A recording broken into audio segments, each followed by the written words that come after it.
Hey, what's up, everybody? Welcome back to another episode of The Real Hero Show. You got Cory and Nick with you here as always. And in today's video, we're talking spoilers for the Bad Batch episode 7, which was entitled Battle Scars. And definitely big time spoilers here. Big characters that showed up, big things that happened.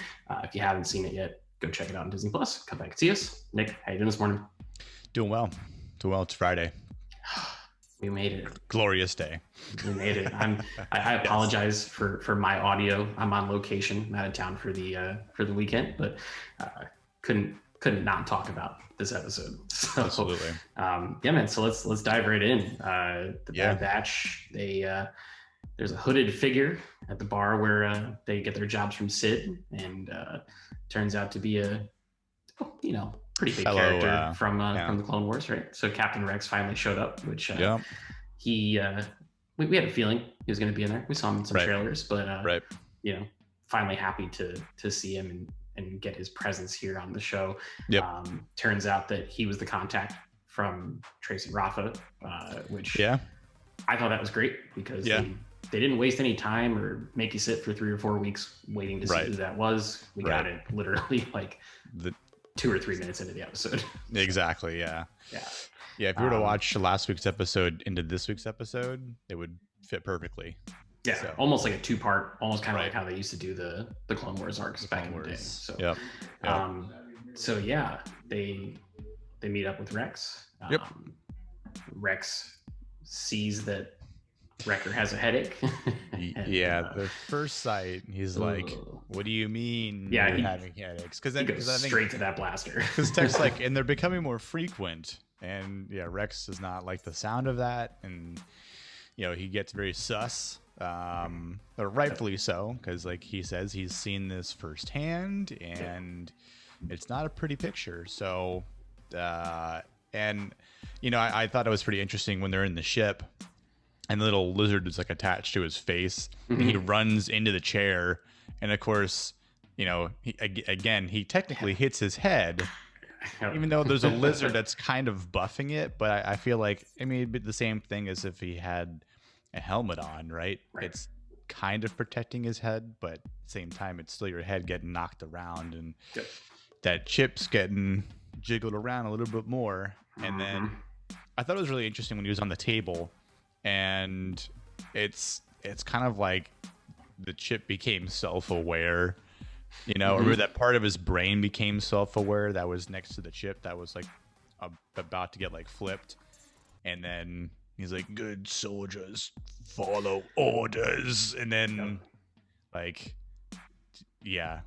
was like, well, here we go. All right. It's bound to happen at some point. It took about 7 episodes, but I think that was a good spot. I'm glad they did it in this episode as opposed to making it like even one more. I think would have been a little bit too long or further beyond that, just because again, it's kind of it's not dragging the story out. It's not making these episodes feel like filler. So it's allowing the character progression to continue as well as the overall plot device with the Bad Batch moving as a whole with Omega, and still having these little cameos appear and play a role into everything, because like we're saying, like we knew Rex was coming at some point.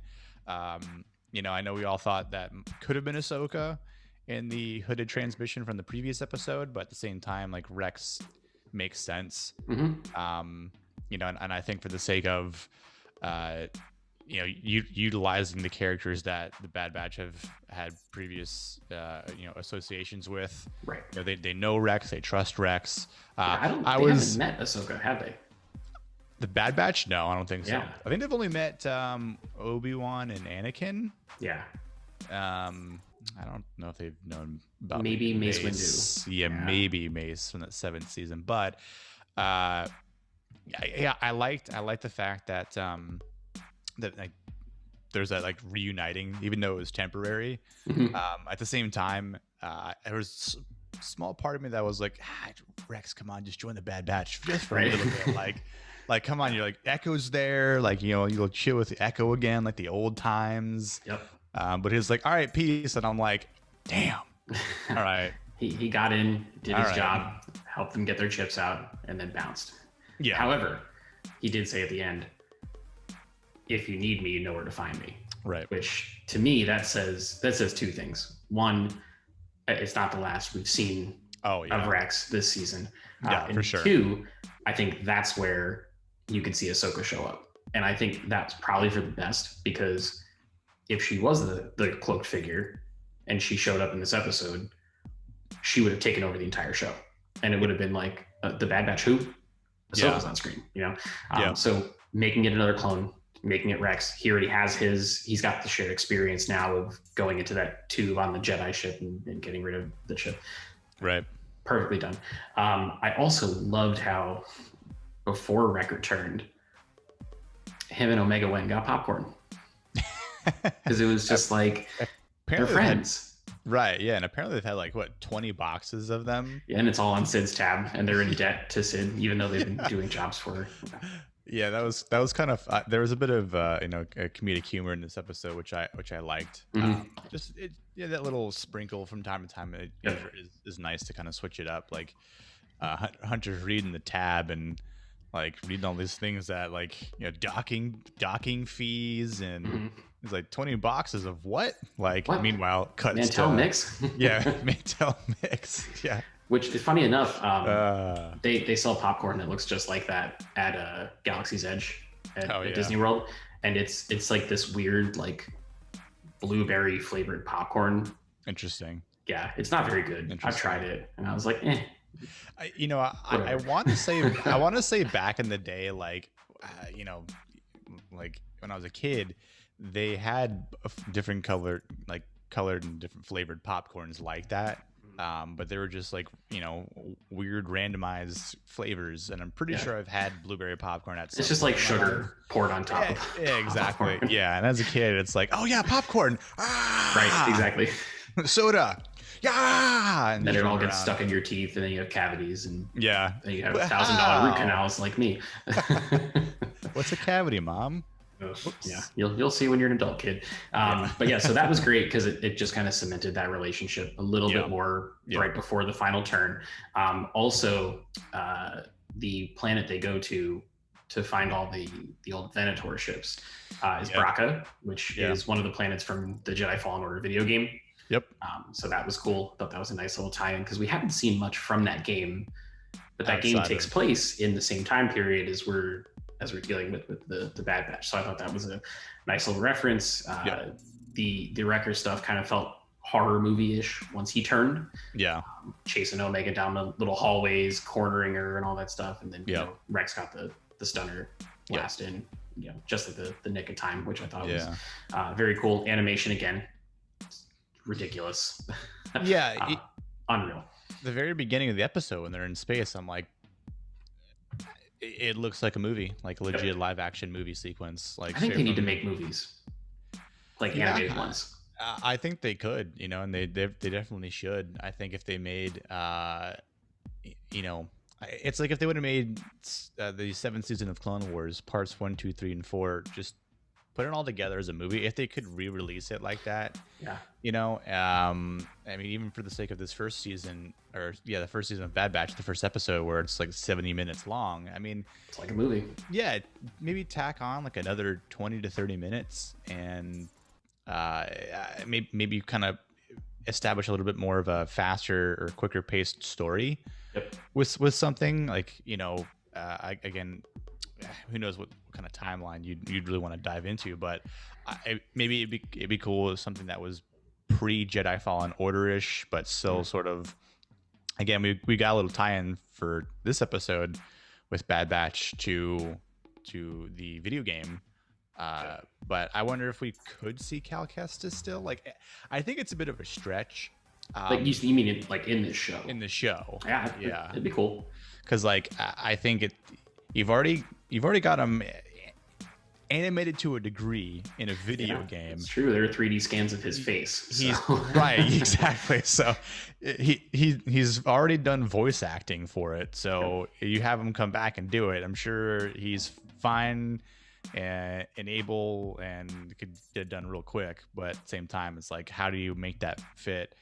And how do you kind of put that in there so it doesn't take away from the draw of the Bad Batch, right? Because I think anytime you want to throw in a Jedi, it might take away from some of the things. But I think if you do it in a quick fashion, where it's tasteful but it's not too overpowering, then great. Although I do think the right man for the job to get that done is in play with Mr. Filoni himself. So I think if there's someone that knows how to do it, then yes. And speaking of Filoni's tie-ins, I got this episode 4 feeling where they're in the trash compactor in the water, and a creature comes in. I'm like, when Hunter's like, stay above the water, and I was like, but then that creature was a Sarlacc, right? It looked like it, yeah. And I was like, is that a Sarlacc in the water though? Because that's pretty interesting. A little bigger than the water creature from episode 4. Yeah. Or at least what they could show with the limited visual effects they had back in 1975. But yeah, so it definitely had that feel to it, and I think for the sake of Wrecker having a knife on hand, maybe if Luke would have had a knife on hand, maybe gotten freed a little bit quicker, but same thing. It just the feel to it, again, just kind of lightly sprinkling the nostalgia over it. Yeah, I saw a tweet, which I figured that you'd pop for. Rex's introduction was a lot like Strider in Fellowship of the Ring with the absolutely cloak right over his eyes and everything. Absolutely, yeah. We know that Filoni is a huge Tolkien fan. So, oh yeah. It had that vibe for sure. Like, like who's that hooded figure? It's like, no, my Strider, and he's just chilling there, like hooded figure at the bar, just drinking away. Yeah, drinking, and of course when the two guys at the bar ask him to move, and he's just ignoring them. But then blaster fires happen. I'm like, yep. Okay, who is this? And it's good stuff. I thought it was great. Yeah. So let's talk about the end, because obviously the batch got their chips removed, and they say they're biased to Rex, but I guess it's the folks that are on Braca taking care of the ship graveyard. They see them. They zoom in on them with their little holospecs, and they alert the Empire immediately, which I think that's the kickoff to the second half of the season, which now can reintroduce Crosshair, Tarkin, Inquisitors, Vader. Yeah. There's a lot of, I think there's a lot of bad in their future.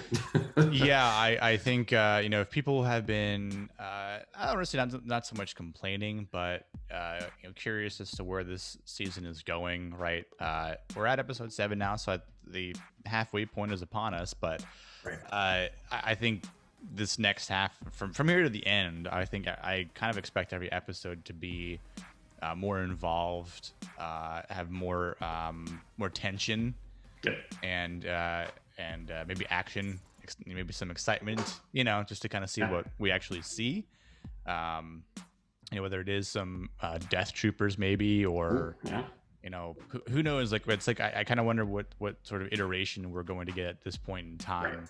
To see what maybe Tarkin has again. Like, could we see Krennic as well? Like, there's a lot of things that I wonder if we'll love that. Yeah, like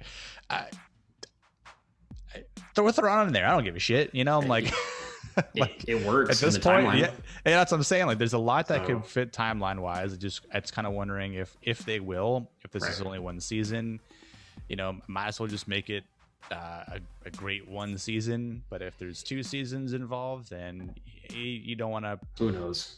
Throw all your spices into there. But yeah. Same thing. I think this next half is going to be really, really good. Yeah, I thought this was a great way to finish the first major arc. Yes, you're going from the first episode to here, and it's all about the chips getting out so that Order they're 66. free. Order 66 is not an issue for them anymore, and now the hunt from the Empire begins. I think that's awesome. So for me, solid 8.5 out of 10.